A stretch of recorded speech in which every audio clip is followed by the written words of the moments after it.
एक समय की बात है, भारत में एक राजा रहता था।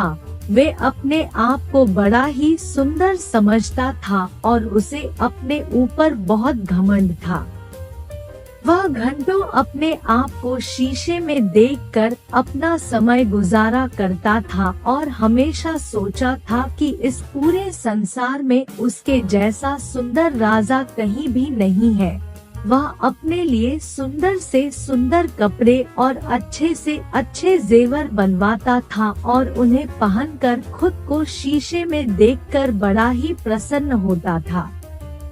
उस राजा की सारी प्रजा उससे बड़ी परेशान हो गई थी, क्योंकि वह प्रजा की समस्याओं को सुनने के बदले प्रजा से यह पूछा करता था कि वह कैसा लग रहा है, और हर दिन एक से बढ़कर एक नए नए बालों के स्टाइल बनाकर दरबार में आया करता था, जिसके कारण उसके कान पूरी तरह से उसके बालों और जेवरों से ढके रहते थे और प्रजा की बात उस तक नहीं पहुंच पाती थी।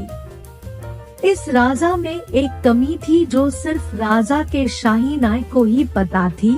वह बात यह थी कि राजा के कान बिल्कुल गधे के कान जैसे थे और इसके कारण वह अपने तरह तरह के बालों की स्टाइल बनाकर अपने कानों को छुपाना रहता था। शाही नाई का नाम मंगू था। मंगू अपने परिवार के साथ जंगल के किनारे एक छोटी सी झोपड़ी में रहता था।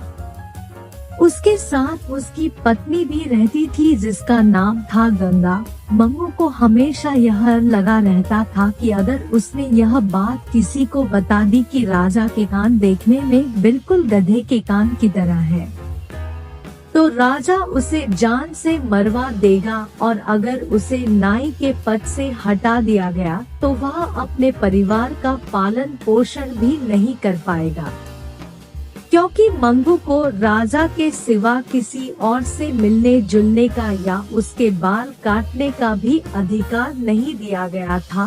राजा के बाल काटने के बाद वे चुपचाप अपनी पत्नी के साथ गांव के किनारे जंगल में बनी अपनी छोटी सी झोपड़ी में रहता था। मंगू इस डर से कि कहीं उसके मुंह से यह बात निकल ना जाए राजा के कान गधे की तरह है, वह खुद भी किसी से नहीं मिलता था। यहाँ तक कि यह बात छुपाते छुपाते वह ना ठीक से सो पाता था, ना ही खाना खा पाता था।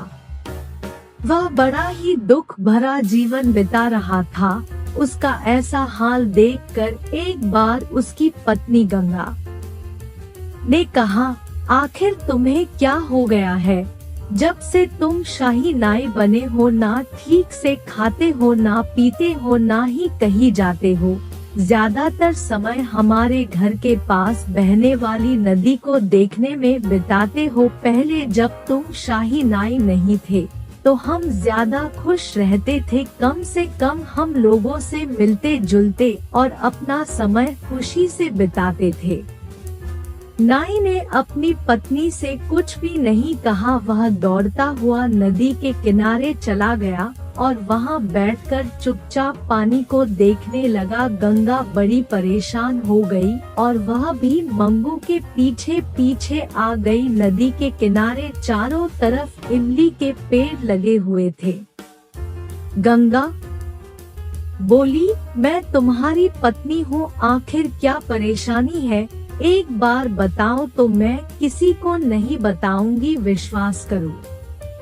मंगू बोला, गंगा तुम्हें पता है हमारे महाराज के कान गधे की तरह है, लेकिन अगर मैंने यह बात किसी को भी बता दी तो महाराज मुझे मृत्यु दंड दे देंगे।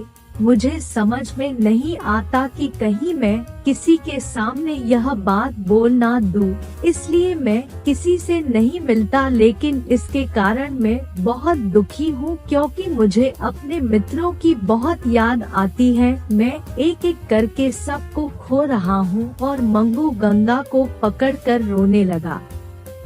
इमली के पेड़ मंगू की कही हुई सारी बातों को अपने अंदर सोख रहे थे।